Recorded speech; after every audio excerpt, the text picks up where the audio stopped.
আজকে আবারও হাজির হলাম আমাদের প্রতিদিনের আলোচনা নিয়ে। আমরা আলোচনা করছিলাম পুরা কুরআনের অনুবাদ। এ পর্যন্ত আমরা সূরা আল ইমরানের ৭০ নং আয়াত পর্যন্ত অনুবাদ করছি।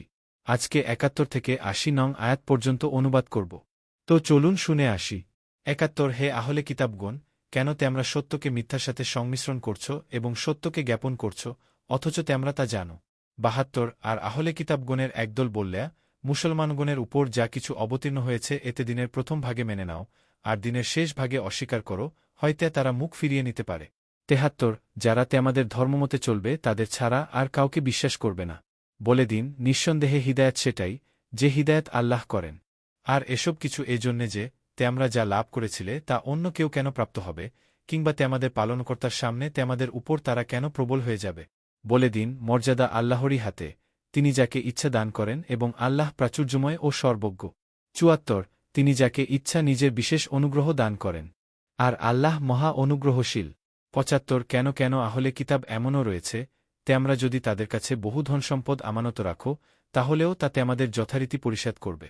আর তাদের মধ্যে অনেক এমনও রয়েছে যারা একটি দিনার গচ্ছিত রাখলেও ফেরত দেবে না, যে পর্যন্ত না তুমি তার মাথার উপর দাঁড়াতে পারবে। এটা এজন্য যে তারা বলে, উম্মীদের অধিকার বিনষ্ট করাতে আমাদের কেন পাপ নেই।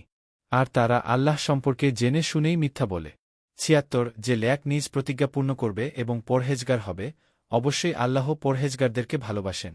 ৭৭ যারা আল্লাহর নামে কৃত অঙ্গীকার এবং প্রতিজ্ঞা সামান্য মূল্যে বিক্রয় করে, আখেরাতে তাদের কোনো অংশ নেই। আর তাদের সাথে কিয়ামতের দিন আল্লাহ কথা বলবেন না, তাদের প্রতি করুণার দৃষ্টিও দেবেন না, আর তাদেরকে পরিশুদ্ধ করবেন না। বস্তুত তাদের জন্য রয়েছে যন্ত্রণাদায়ক আয়াব।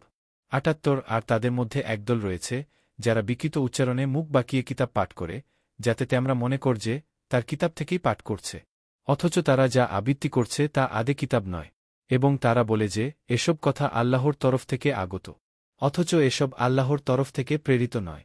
তারা বলে যে এটি আল্লাহর কথা, অথচ এসব আল্লাহর কথা নয়।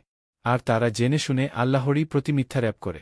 ৭৯ কেন মানুষের পক্ষে এটা সম্ভব নয় যে আল্লাহ তাকে কিতাব, হিকমত ও নবুয়াত দান করার পর সে বলবে যে তোমরা আল্লাহকে পরিহার করে আমার বান্দা হয়ে যাও। বরং তারা বলবে, তোমরা আল্লাহওয়ালা হয়ে যাও, যেমন তোমরা কিতাব শিখাতে এবং নিজেরা ও পড়তে। ৮০ তাছাড়া তোমাদেরকে একথা বলাও সম্ভব নয় যে তোমরা ফেরেশতা ও নবীগণকে নিজেদের পালনকর্তা সাব্যস্ত করে নাও। তোমরা মুসলিম হবার পরও সে কি তোমাদেরকে কুফরি শেখাতে পারে? পুরা কুরআনের অনুবাদ পেতে চ্যানেলটি সাবস্ক্রাইব করে পাশে থাকবেন। ধন্যবাদ।